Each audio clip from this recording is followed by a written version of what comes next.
We're talking today to Eric Levy of Night Ranger. They got a new album coming out soon, and they are on tour. They've resumed live shows. A lot of artists are beginning their live shows once again, as hopefully the pandemic is wrapping up. And so now a little safer now, we can have some live shows, and one in particular, not that far away from where I'm at in Eau Claire, Wisconsin, down in the central part of the state, down I-94, is in Wisconsin, Dells of the Crystal Grand. That's, as of this taping, is going to be coming up this Sunday, July 11th.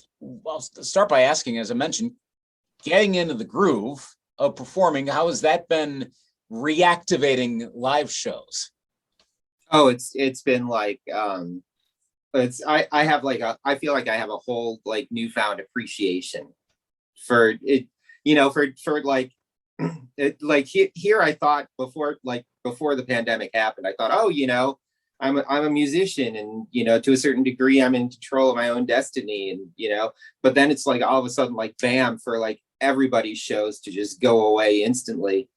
So it's like now when we go places, we were just out in Baltimore on Sunday, and yeah, just driving through, and I was having all kinds of memories of like different venues that I've played in Baltimore and Washington D.C. area, and then getting a chance to go headline the Meriwether Post Pavilion for the M3 Festival with Night Ranger, and just really like appreciating and feeling grateful for music coming back is I love it more than I can express through words. Obviously, you guys, we'll get into the album in a little bit, but you guys have been working together, remote, etc. So it's not like you haven't been musically engaged, which is probably the best way to put it. But when you start getting ready for the rehearsals, getting ready to go, how quickly did that come about to really feel like a tight live band? Oh, I mean, just there's no on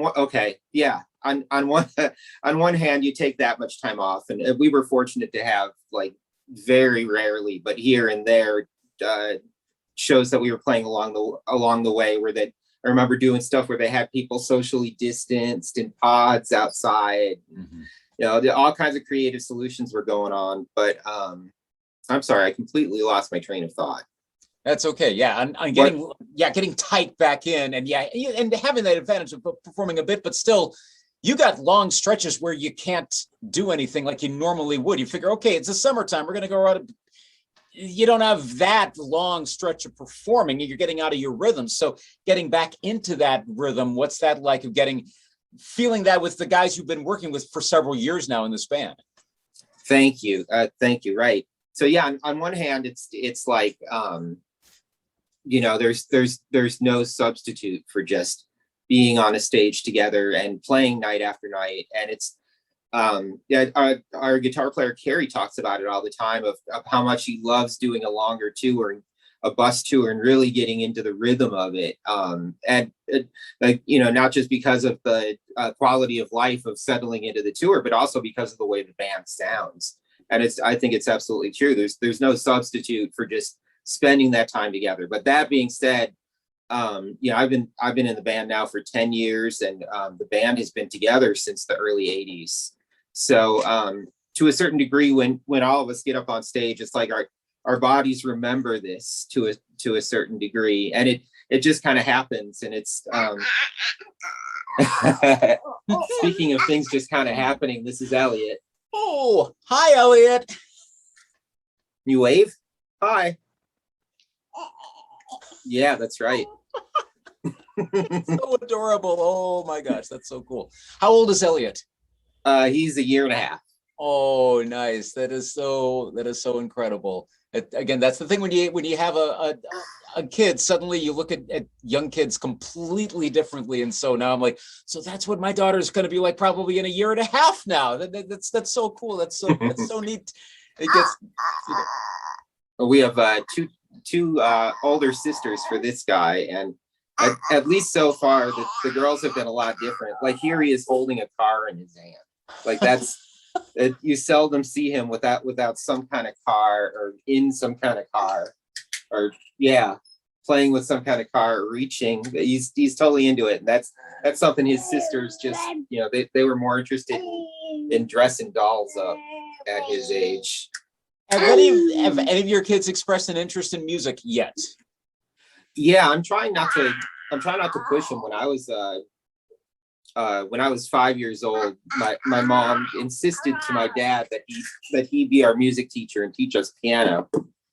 And but the deal that she would make with me was, you have to practice a half hour a day or you have to quit. Like, it's got to be one or the other. And it's like, yeah, sure, okay, it served me well and it's worked out for me, but I don't want to push them that hard. I feel like, you know, if it's something that they want to do seriously later in life, then hopefully they'll go for it, and I'll just try and show them stuff along the way. But you know, I don't know, maybe one of these kids isn't gonna play music at all and just end up taking their creativity somewhere else, or who knows. We'll see what happens. I don't want to force my ideals on them, but that being said, yeah, our eldest is 8 years old, and I like to quiz her on like major,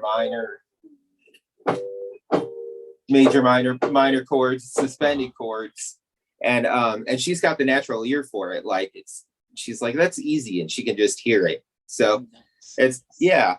But plus nowadays with the gig economy, it's like, you know, more than ever, I think somebody could have one occupation and still be playing music with friends, or you know, for years and years. I've played in bar bands at times with guys who don't want to try and mess with doing it for a living and are happy to just have a solid, steady job and go do it on the weekend. So yeah, I guess the long answer to that question is I don't want to try and force anything on them. I want to see how they grow and try and support whatever that is. Yeah, I've been having my daughter, just like, I'll have her hands just drop on the piano at home, just so she becomes familiar with it. I don't know if she's going to play. She may have no interest in music, but the changing table is the piano bench right now. And so sometimes when that's done, because that's where we got space, it's a pretty small space, so that's been adapted. But then that's so fantastic. Often, yeah, like, and right after that's done, then I'll have her stand up and then open up the piano, and she's just looking at stuff right now. I'm like, I don't know if this is working, but start early, and yeah, if it turns into nothing, so be it. It was just a fun thing to press, and if it turns into something, wow. Even if it's just a distraction so you can get her diaper changed. Exactly. Yeah, just there's something else. Maybe she starts to connect it to, like, hey, I get to do this later on. This will be fun. So you never know how those are going to work out, but that's an absolutely fascinating thing. Speaking of reaction to music, how is the crowd, if at all, different in the live shows this year compared to other years now coming out of the pandemic? Wow, I think you know, as time goes by, I might have more perspective on it, because so far it's still like, yeah, we're getting out there and playing shows, but in a way it's like it still doesn't feel like the normal, you know, like we're still not doing like really our meet and greet packages for, you know, like in the way that we would have been pre-pandemic. And I imagine too, there are still people out there who probably want to see live music, but might be wanting to be cautious. And to those people, I would say, you know, by all means, you know, do what you feel is right, as far as when you feel like it's time to get back out there in large gatherings. I get how, you know, some people could still be freaked out by that. But that being said, some of the people who we have seen at these shows are just like incredibly enthusiastic and seem overjoyed just to be experiencing a concert, which, yeah, just reinforces how I'm feeling about it. And yeah, it's a whole lot of fun. Now, in this in the shows you've done, how much new material is in the set list? Well, okay, so yeah, new material, meaning the brand new album that we have coming out next month. We've yet to premiere any of those songs at a show, but they will be. Okay. No question about it, and I'm excited about it too. I'm psyched. I still have homework to do, programming it now that I mention it. translating the I'm songs. really excited. You know, for me, especially coming in, being in the band for 10 years now, it's the principal members, the three original members we have been like really just so encouraging, especially on this album, to encouraging me to be creative. And especially with the way that we did this album, where we were all by necessity, we were all recording from home. So it was great to get feedback back and forth, but it was also like, it was really a chance to like, okay, well, I'm not sitting in a studio with people right now and have to like, come up with something right away. I actually have time to like think about it and do some sound design. And from what I've heard too about Night Ranger's original keyboard player, Alan Fitzgerald, liked a similar approach. And I think that's why when I'm biased playing keyboards for Night Ranger, but to me, Alan Fitzgerald was one of the most innovative keyboard programmers in rock and roll in his era. He was doing some really interesting things with envelopes and samples, and really great. So I felt like I had an opportunity to do that on this album as well. But go ahead. Yeah, sorry. I guess to wrap that up, it's like, it's in a way, it's like I'm being a sideman who came along 30 years later, 35 years later. It's it's most of the repertoire has already been written, and it's great. It's great repertoire, and I love playing it live in shows. But it's whenever we do a new song or it's something off a more recent album, that'll be the one song where it's like, okay, I actually I actually came up with came up with something here. So rewarding experience for sure. I'm looking forward to incorporating the new songs. I was seeing in the press release to talk about getting stuff going via Zoom. So where did the idea originate to start working on this, especially during a pandemic? I mean, there's so many stories of albums that have been worked on that were paused or were ready to be released, and then the brakes hit. But to start doing an album during a pandemic, it's a whole nother thing. And some artists have done that, but that's a different beast. So who in the band kind of came up with the idea? Was it kind of a collective realization? How did that process begin? I was aware that, like, for us, it felt like a natural cycle from our previous album. I think came out in 2017, and I love that this band is still so active in recording studio albums.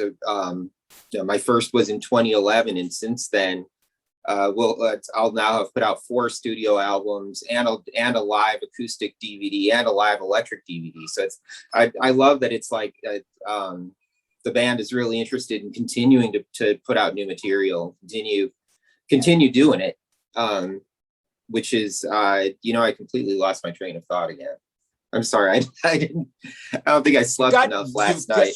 Between sleeping kids, I understand where you're coming from. I'm kind of in the same boat as well. And that way, like, what was that? But yeah, coming up, the origination of the idea of the album and when to do that, and being in the cycle of creating a new album, and you're in the 4th album now you've been with a band.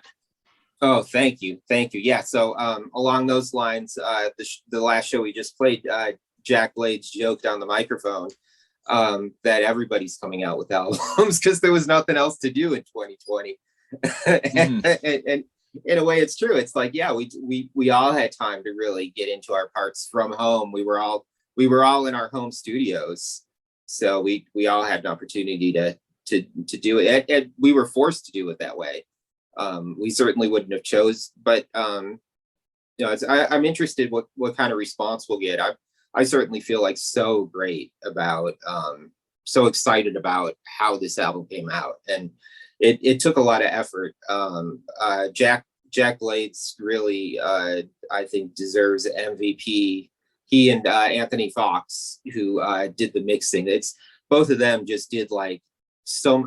I can't even imagine, because all of us were sending in our tracks, and none of us. I remember the day before it was due, and I had been, procrastinating or whatever, and trying to like just bust out these last songs.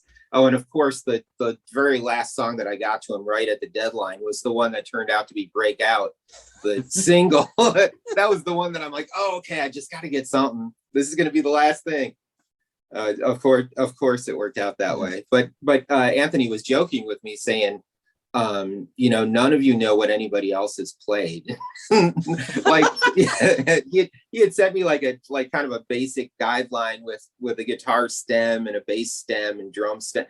So it's like I could hear the song and basically what was going on. But as far as like new parts that anybody was doing, Anthony was like, yeah, none of you have any idea what any of the rest of you are. So it's like I can't even imagine what it's like. I heard that with Jack and Anthony together, it was just like hours and hours upon days upon weeks of like them being patient enough to actually listen to I presume they listened to everything I recorded. maybe they did. No, they really I couldn't be happier hearing what they did with it and how it all came out and how it all came together. So yeah, lots of effort. What are the highlights on the album that you can point people to? I mean, obviously everyone should listen to every song, but are there any particular highlights you're like, okay, when you do get to listen to this on August 6th or whenever people stream it or buy it or whatever, what do you want to point them towards, if anything? Any particular parts, any lyrics, anything, any of the arrangements, anything on the new album? My first thought is if there's like a dark horse sleeper on the track that might not be like exactly sounding like typical Night Ranger, but still sounding like Night Ranger, is a song that Kelly sings called Tomorrow that I absolutely love. And I feel like it's something different than what we've ever done, but in a great way. It's like it's a soulful song, and it's a great lyric. It's a great message about we don't know where time is going from here, but we're here now. So yeah, lyrically across the album too, our lyric writers are our two lead singers, so Jack and Kelly.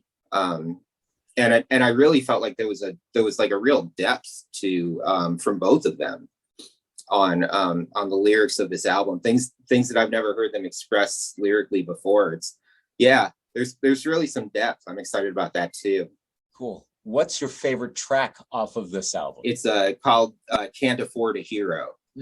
And you'd have to get it from Jack himself as to really where he was coming from with the lyrics. But to me, it's like there's a vulnerability to it at the same time as a definite strength to it as well. It's just absolutely beautiful. That's amazing. Love that track. Yeah, let's see that one, Tomorrow. But it's songs. We got some heavier songs on the album, songs like Monkey and Breakout. And those are fun. And then we've got some songs that are like really kind of lyrically tell stories, something like Dance or Lucky Man. We've got a Shuffle, Hard to Make It Easy as a Shuffle. To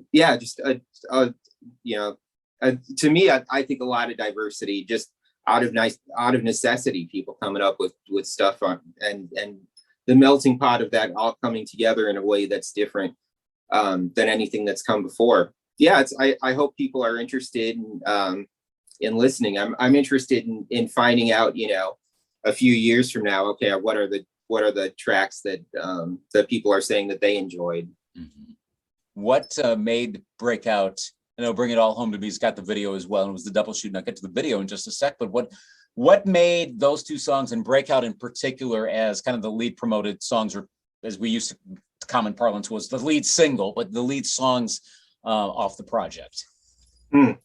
I think maybe the biggest thing I think about Breakout that really makes it stand out is that it was really built off the Brad Gillis guitar riff that comes in right at the top, just hits you right away. And then, the way the song progresses, by the time you get to the chorus, I love the chorus riff,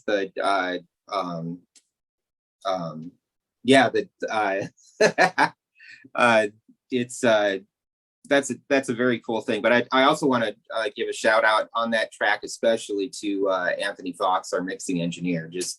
But I think his mix just absolutely crushed it. The way the mix picture changes, the way it does at the chorus, and then coming out of the chorus, you're back into it.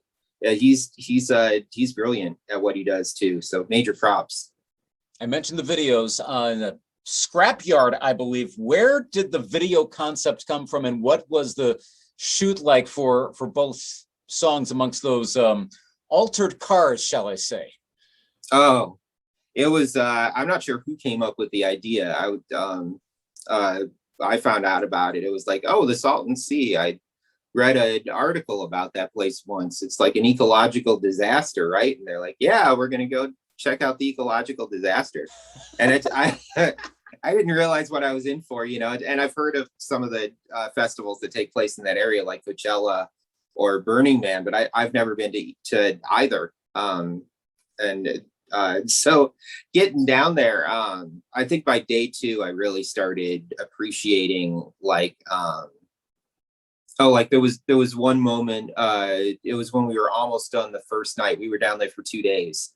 We were almost done the first night, and we were driving, and somebody was like, hey, let's go take a picture by all those broken TVs. So we all get out, and we're taking pictures by all these broken TVs that are arranged in an artistic way. And after we were finished, this gentleman walked up to us and said, hey, I'm the one who has provided a lot of these TVs and has done a lot of the artwork here. And would you be so kind as to all sign this TV, and I'll make something of that. So it's like that moment in time, this artist decided that he was going to then capture it and make it part of, an ever growing part of that exhibit. So there was just like creativity in the air around there. That just artists everywhere. When we were shooting our video, there were just people, just local people, just like showing up, walking over, just sitting on the hill, drinking their beers, listening. Very cool scene. Yeah, the Salton Sea.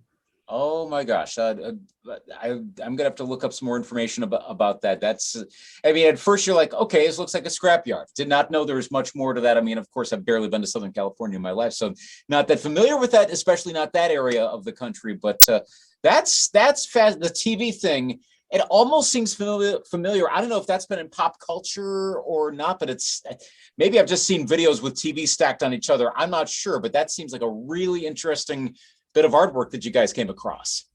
Yeah, for sure. There were such amazing stuff. We took it another spot on the first day. We took a picture in front of like a big rocket ship. It was like bent in an L. This place was incredible. Wow. Looking back, especially realizing, just absolutely amazing. From what I understand, it was it was like the area that people in Palm Desert, Palm Beach, it was like their getaway spot was down at the Salton Sea. And unfortunately, there was some kind of thing where it was getting its water from some source that then the water got cut off, and it ended up just getting super salty. And eventually people just started leaving. And so now you get, like what you see in the Bring It On Home video, which really is just us hanging out with a bunch of broken up, abandoned cars at an old drive-in theater. That was really fun. Both of them are good videos. I'd encourage anyone to check them out. And it's also nice to see videos. I mean, the whole pandemic era video thing, that it's going to be like its own era of art, but it's also nice to see now the traditional types of music videos, everyone in a shoot with film, starting to come back where it's safe enough to do that now. And the artistic backstory, and that's pretty fascinating. So yes, I would encourage anyone watching this, watch both videos and see what you can pick out on that. So last question before I let you go. What is there anything new in the set list right now? Any songs you're rotating back in? Anything you've never performed live before? Anything in the live set you're doing right now? Oh, not yet. Not yet, but yeah, very, very shortly. It's with the addition of I gotta think we're gonna at least incorporate a couple, if not eventually more songs on the album. The American audiences, it's like, it feels like, okay, we can get away with one, maybe two if we're pushing it, but you know but at the same time, it's a lot of the people who come out to the show, it's like, you want to be able to like be around people who are enjoying music that you all collectively know from your childhood. I think in a lot of cases, and that's really, that's the key. That's the focus right there. But that being said, when we hopefully we're back soon over in Japan. Every time we go to Japan with a new album, we always end up playing a bunch of songs off the new album, and there's actually demand for it over there. It's like they don't just want to hear us play, just hear us play the songs from the 80s. So at least by the time, hopefully, we'll be back in Japan and learning more songs at that point. But yeah, I would expect Breakout coming soon. Bring It On Home to Me coming soon. We've been running them here and there in sound checks, so they're coming along. Good. Well, this will be fun to hear you guys more live again down in the Dells. Coming up on Sunday, July 11th at the Crystal Grand. Night Ranger on tour, and ATBPO, and the band played on is what it stands for. August 6th. May I add one more thing on a personal note? I'm sorry, yes. I didn't mean to cut you off. It's okay. Go ahead. I grew up in the northwest suburbs of Chicago, and I have great childhood memories in the Dells, like really great. I remember there's like a Noah's Ark. Is that what it's called? The water slide park. Yeah, there's. I think that's. I'm trying to remember the exact name. Yes, yeah, that's right. Noah's Ark, of course. That is Tommy. Well, what was Tommy Bartlett? I know that shut down because of the pandemic for good. But yeah, that and the Ducks and. Yep, I've been on the Ducks. Been on the Ducks a couple times. I was in a gyroscope once, like walking down the sidewalk, and hopped in one of those, like spinning around. Yeah, it's really fun memories, being with my family, being with friends at the Dells. So I've got an old college roommate who's going to be coming out to the show that night, I think. Yeah, so it's I'll be feeling sentimental when I'm there. I'm really looking forward to it. Good. That's awesome that you get to. Have the rest of the band members ever been to the Dells before? Yeah, we've played there. Okay, so they know what to check out if you get a moment to do that around there. That's good. You can be the tour guide of the resident expert. Best thing to know, when someone knows Wisconsin Dells, referring to it as the Dells. I think outside that seems to be a thing, or at least around here in Western Wisconsin, we just refer to it as Dells cards will give away, or going down to the Dells. It's almost like we don't even put the Wisconsin part of it in. That's definitely an Upper Midwest thing. If you refer to it as the Dells, everybody knows what you're talking about. Yeah, exactly. Yeah, it's kind of the code sort of thing there. So I'm glad you get the opportunity to do that coming up on Sunday. Should be a nice day. Eric Levy of Night Ranger, keyboardist in Night Ranger, with the new album coming out very soon. Thanks for taking time amongst the kids around the keyboards today to chat. Looking forward to the new album. All the best on the upcoming shows and the reception to the new album. Wonderful. Thank you so much. Appreciate it. You're welcome. Take care. You too. Bye-bye. All right, you too.